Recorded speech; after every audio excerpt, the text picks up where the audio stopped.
அவன் கேர்ள் ஃப்ரெண்டுக்கு கிஃப்ட் வாங்குறதுக்கு நான் செலவு பண்ணி காசு கொடுக்குறேன், அதை விட பண்ணும். இல்ல நான் பாவம் வாங்காதீங்க. சரி, இதுக்கு மேல எப்படி ஒரு பேரண்ட்ஸ் வந்து சப்போர்ட்டிவா இருப்பாங்க?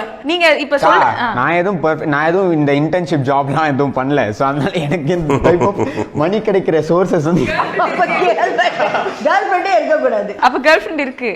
டேய் கேர்ள் ஃப்ரெண்ட் ஆவ ட்ரை பண்றாங்க. அப்பா 6வது படிக்கும் போது வச்சிருந்தேன். சொல்லு என்னப்பா கேர்ள் ஃப்ரெண்ட்லாம் மூஞ்ச பாரு நல்லா வருது. அறந்தாங்கல 6வது படிக்கும் வந்தாங்களா ஆளுக்கு தகுந்த மாதிரி ஒரு கேர்ள் ஃப்ரெண்ட் அங்க வச்சிருக்காங்க. கேளுங்க. மெயின்டைன் பண்ண முடியல டாடி. அதுதான் இல்ல நானே அதனால தான் 6வது விட்டுட்டேன். தெரியுதே. என் தம்பி எனக்காக யூஎஸ் வந்து கிஃப்ட் பண்ணுவாங்க தெரியுமா? கஷ்டப்பட்டு எவ்வளவு கஷ்டப்பட்டு அந்த டயலாக் வெளியே கொண்டு உட்கார் தம்பி. சொல்றா தேஜ் என்ன பண்ணிட்டான் தெரியுமா? என்னோட 30,000 வாட்சை கொண்டு போய் தொலைச்சு வந்தான் தெரியுமா உனக்கு? இப்ப பாரு பாபாவ மம்மி தொலைச்சிட்டானோ. ஐயோ அம்மாட்ட சொல்லிட்டீங்களா? அப்பாவுக்கு 1 மணி சொல்லிட்டீங்களா?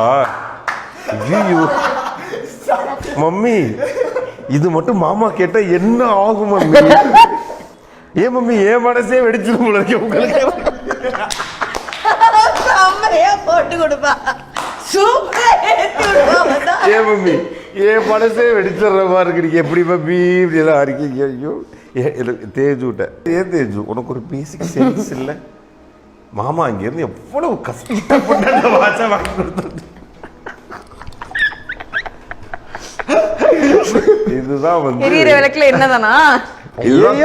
என்னையா கிருஷ்ணா இல்ல தூக்கி ஊத்திடுவாங்க. குழந்தைங்களா பார்த்திருப்போம். ஆல் ஆஃப் சடன் வளர்ந்துருப்பாங்க. வளர்ந்து நிறைய விஷயங்கள் பேசும்போது எப்படி பேரண்ட்ஸா நீங்க அதை பாக்குறீங்க? எந்த ஒரு மூமெண்ட் நீங்க ரியலைஸ் பண்ண மூமெண்ட், பரவாயில்ல நம்ம பசங்க வளர்ந்துட்டாங்க அப்படின்னு? இல்லை ஆக்சுவலாக நான் ரொம்ப சின்ன வயசுலேருந்தே நான் வெளியில் ஹாஸ்டலில் அப்படி இப்படின்னு தான் வளர்ந்தேன். பட் ஓவராலாக வீட்டில் என்னை ரொம்ப போட்டு பிடிக்கல டைட்டாக. இப்போ திடீர்னு ஒரு நாள் போயிட்டு சென்னை போனால் போயிட்டு வாண்ணா சொன்னாங்க. திடீர்னு ஒரு நாள் இந்த பொண்ணை கல்யாணம். ஸோ அந்த மாதிரி ரொம்ப டைட்டாக பிடிக்கல இல்லையா? அப்போ அந்த சுதந்திரத்தை வந்து நம்ம எப்படி யூஸ் பண்ணிக்கிட்டோம் அப்படின்னா எதையுமே நான் ஓவர் டூ பண்ணி போக மாட்டேன். இப்போ கெட்ட பழக்கம்னு யார் என்னென்னலாம் சொல்கிறாங்களோ எனக்கு எல்லாமே தெரியும். பட் எனக்கு ரொம்ப நல்லா தெரியும் அது எங்கே யூஸ் பண்ணணும், அது எவ்வளோ வச்சுக்கணும். ஏன்னா அது எல்லாமே நானே அனுபவிச்சது மை செல்ஃப். அதோட எக்ஸ்ட்ரீம் போயிருந்திருப்பேன்.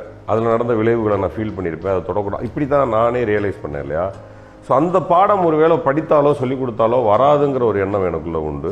அதை நான் என் பையன் மேலே அப்ளை பண்ணுறேன், பொண்ணு மேலே அப்ளை பண்ணுறேன். பட் பொண்ணு வந்து அது ஆட்டோமேட்டிக்காக அவளே ரொம்ப ரெஸ்ட்ரிக்டடாக இருக்கா, அது பாண்ட்லேயே அது இருக்குது.